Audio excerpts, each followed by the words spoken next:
살아계신 하나님의 말씀은 마태복음 2장 12절부터 18절까지 봉독해 드리겠습니다. 12절 그들은 꿈에 헤롯에게로 돌아가지 말라 지시하심을 받아 다른 길로 고국에 돌아가니라.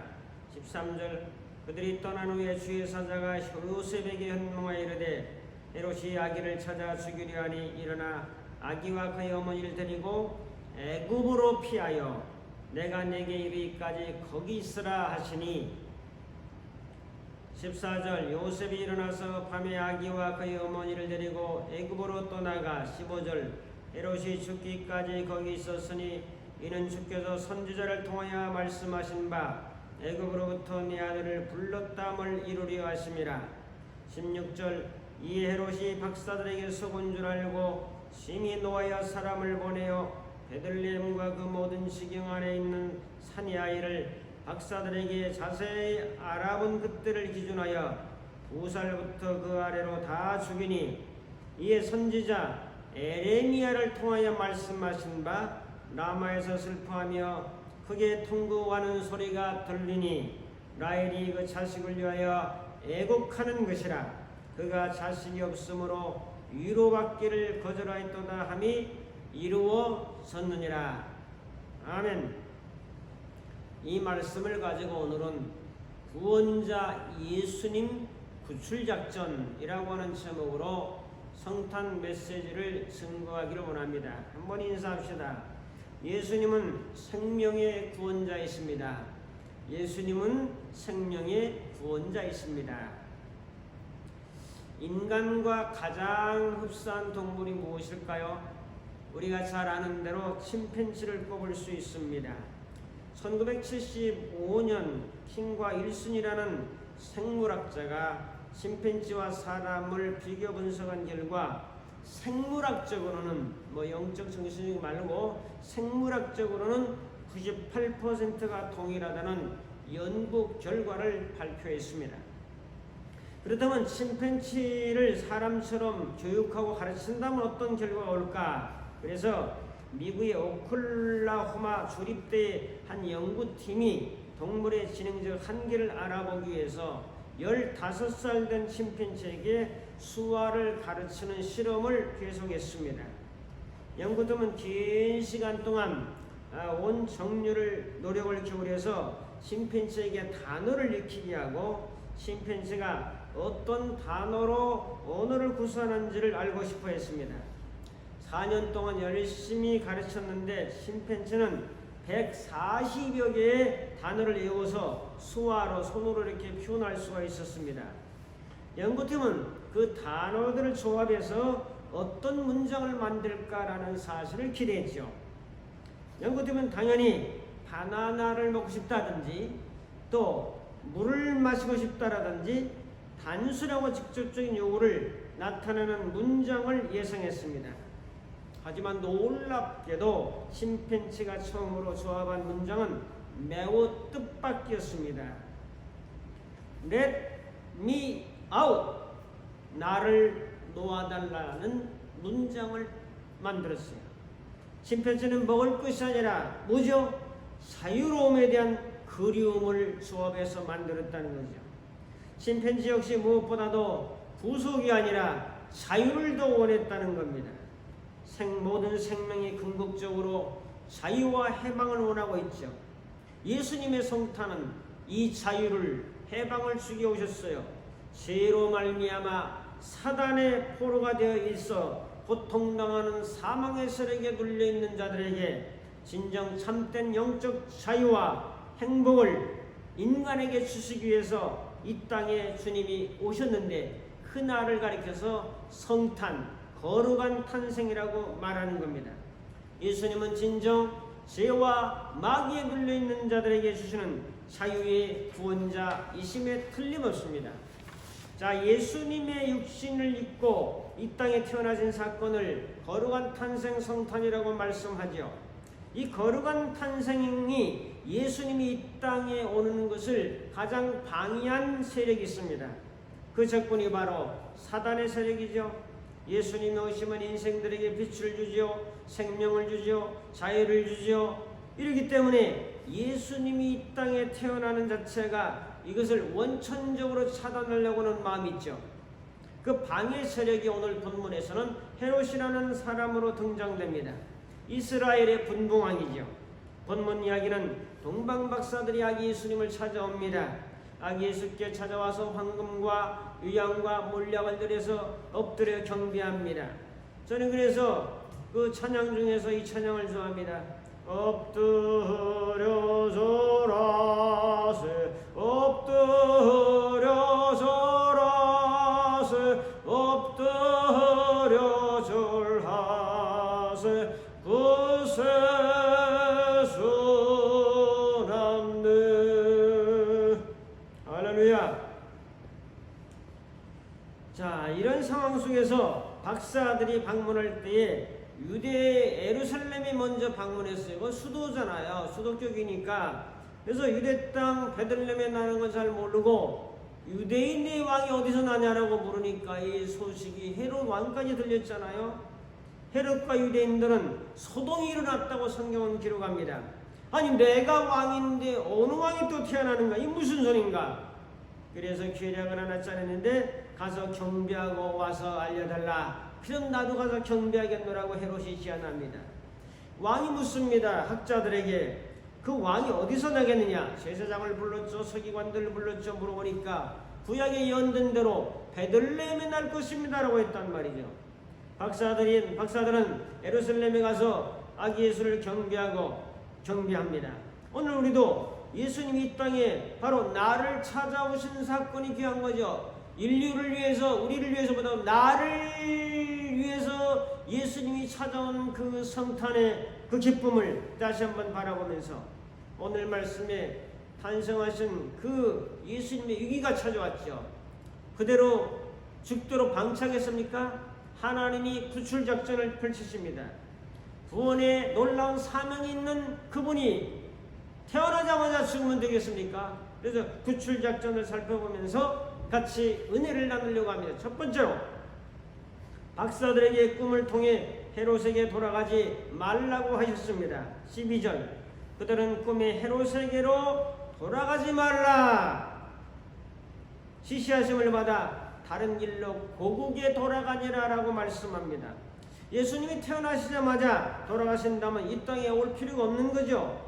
사람은 날 때가 있으면 죽을 때가 있다는 사실이 중요하죠.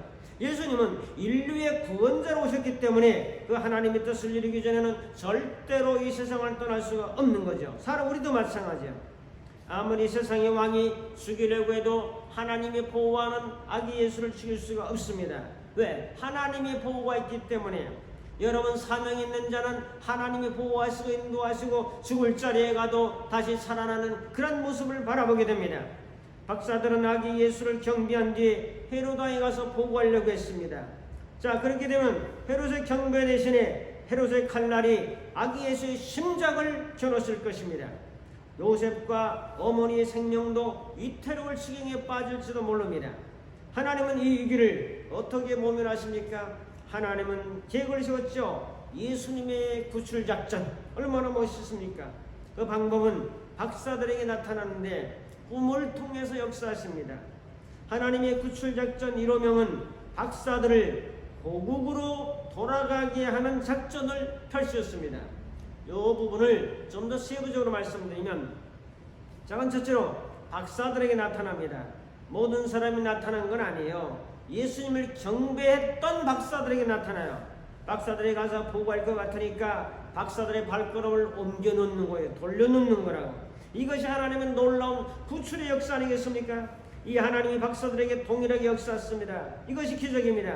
한 사람은 꿈을 꿨는데 두 사람을 안 꿨다 그러면 세 사람이 의견이 분분하잖아요. 가서 보고해야 된다 안 해야 된다. 근데 하나님은 세 사람에게 아닌 네 사람에게 박사들에게 동시에 꿈을 꾸게 했다는 거죠. 박사가 세 사람인지 네 사람인지는 잘 모릅니다. 자, 예수님께 드리는 황금과 유향과 몰약 세 가지니까 한 사람이 한 가지 드렸다 생각해서 학자들이 한 3명 정도는 되지 않겠나고 하지만은 성경에서는 몇 명이라는 말은 없죠.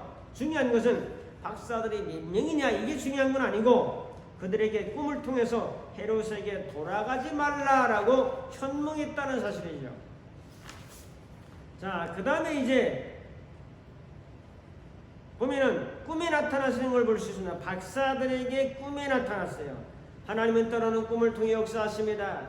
창세기 요셉이라고 하는 사람에게 바로의 꿈을 해석하기 위해서 통년 7년, 흉년 7년을 준비해서 이제 그 흉년을 대비한 정책을 잘 모면하고 넘어갈 수 있는 탁월한 정책을 펼치지 않았습니까? 그것도 꿈을 잘 해몽한 꿈의 은사가 있었다고요. 자, 요셉은 꿈을 잘 해석함으로 큰 은혜를 드러냈습니다. 오늘 박사들에게 동일하게 역사했죠. 하나님이 역사하는 방법은 다양합니다. 하나님은 박사들에게 꿈을 통해 역사했습니다. 자, 하나님의 역사 방법이 많아요. 오늘 말씀처럼 꿈을 통해서 역사할 때도 있어요. 동방 박사들, 요셉, 다니엘 이런 사람들은 꿈을 통해 역사했고, 그 다음에 말씀으로 응답하고 역사하는 방법이 있습니다. 우리가 상황 속에 말씀을 듣다가 읽다가 또 묵상하다가 또 공부하다가 말씀이 임하는 경우가 있어요. 말씀이 임하는 게 아주 중요하죠. 사울아 사울아 네가 왜 나를 핍박하느냐. 사도행전 9장에서 말씀이 임했거든요. 빛도 임했지만 중요한 것은 그 내용, 말씀이 임한 거라고요. 그 다음에 기도함으로 역사합니다. 사도행전 16장 보면 빌립보 감옥에서 바울과 실레가 옥에 갇혔었는데 그들이 기도하고 찬미하며 옥대가 흔들리고 창고가 풀리면서 거기서 구출작전이 또 시작되지 않습니까? 어떨 때? 기도하고 찬양할 때 이 역사가 일어났다는 거 아니겠습니까? 그 다음에 환경을 통해서 하나님이 역사하십니다. 환경이 막히면, 자, 불안하면 하나님의 뜻이 아닌 줄 알아야 돼요. 하나님의 응답은 내 마음이 평안한 상태, 감사한 상태, 기쁨의 상태에서 오는 게 응답이에요. 불안하고 초조하고 답답하면 여러분의 결정을 심사숙고 포기하셔야 돼요. 그리고 더 기도하시고 인도를 받아야 된다. 그래서 환경이 잘 열리면 또 평화스럽고 감사한 마음이 있으면 하나님의 인도인 줄 알고, 그렇지 않으면 좀 더 기다릴 필요가 있죠. 그 다음에 사람을 통해서 역사했습니다. 출애기 17장에 보면은 아말렉이라고 하는 이 대군과 이제 이스라엘 백성들이 전투를 하게 됩니다. 아주 강적을 만났어요. 이곳을 지나가지 않으면 광야길을 진행할 수 없었습니다. 여호수아는 나가서 싸우고 모세는 꼭대기에 산꼭대기에 올라가 기도를 하는데 기도의 손이 힘들어 내려오면은 이스라엘이 지고 기도의 손이 올라가면은 이스라엘이 또 이기고 그랬어요. 이때 아론과 홀이 이제 모세를 앉혀놓고 양쪽에서 손이 내려오지 않도록 받쳐주지 않습니까? 여러분, 기도의 승리는 현실의 승리입니다. 영적인 승리는 아말렉과의 싸움의 승리입니다. 여러분, 기도의 승리와 영적인 승리를 통해서 보이지 않죠? 기도의 승리는. 그러나 기도의 승리가 바로 현실생활에서 여호수아가 이긴 것처럼 여러분의 삶의 현실 속에서 기도의 승리를 통해서 현실의 승리로 나타나는 역사가 나타나기를 주님의 이름으로 축복합니다. 이와 같이 여러 가지 방법으로 하나님께서 역사하십니다. 여러분들도 꿈을 통해서든지 말씀을 통해서든지 기도함으로 환경을 통해서 사람들 통해서 성령을 통해서 여러 가지로 역사하는 방법 중에서 하나님께서 허락하시는 방법들을 경험하시면서 살아가기를 바랍니다. 그 다음에 이제 꿈에 나타나서 뭐라고 말했죠? 말이 중요한 거예요. 내용이 중요한 거라고. 현상 보이는 것 속에서 주시는 음성이 있어요. 뭐라고? 헤롯에게로 돌아가지 마라. 하나님은 꿈을 통해서 박사들에게 말씀하십니다. 헤롯에게로 돌아가지 말라. 헤롯에게로 가려고 했던 방향을 조국으로 틀어버려요. 하나님은 때로는 우리의 생각대로 가게 하지 않고 방향을 바꿀 때가 있다는 사실을 깨달으셔야 됩니다. 박사들이 이렇게 하나님의 인도를 받아서 자기 나라로 돌아가 버렸어요. 오늘 말씀을 통해서 예수님의 구출작전을 볼 수 있잖아요. 구원자 예수님, 죄에서 자유를 주시기 위해서는 자유의 선포자, 예수님은 생명의 기부자이기 때문에 죽이려고 해도 지금 어린 예수는 죽일 수 없었습니다. 왜? 하나님의 보호하심이 있었기 때문입니다. 사랑하는 성도 여러분, 여러분에게도 이런 하나님의 보호하심이 인도가 있기를 주님의 이름으로 축복합니다. 두 번째로 천사가 요셉에게 현몽하여 애굽으로 피하라 라고 말씀합니다. 13절, 그들이 떠난 후에 주의 사자가 요셉에게 현몽하여 이르되 헤롯이 아기를 찾아 죽이려 하니 일어나 아기와 그의 어머니를 데리고 애굽으로 피하여 내가 네게 이르기까지 거기 있으라 그랬습니다. 박사들이 떠난 뒤에 2단계 하나님의 아기 예수 구출 작전이 시작됩니다. 이제는 천사를 통해서 요셉에게 현몽을 합니다. 헤롯이 아기를 찾아 죽이려 하니 일어나서 아기와 어머니를 데리고 애굽으로 피하라는 그런 말씀이 임합니다. 내가 네게 이르기까지 거기 머물르라고 말씀합니다. 이걸 정리하면 주의 사자가 요셉에게 현몽하죠. 그 다음에 헤롯이 아기를 찾아 죽이려 한다는 소식을 알려주죠. 그 다음에 일어나서 아기와 그의 어머니를 데리고 애굽으로 피하라는 말씀을 알려주죠. 여러분, 요셉이 만약 이스라엘 한 골짜기로 광야로 숨어 들어갔다면 헤롯이 그걸 군사를 풀어서 못 찾겠어요? 다 찾을 수 있죠. 하나님은 우리보다 더 현명하기 때문에 이방 나라를 선택합니다. 그것이 바로 애굽입니다.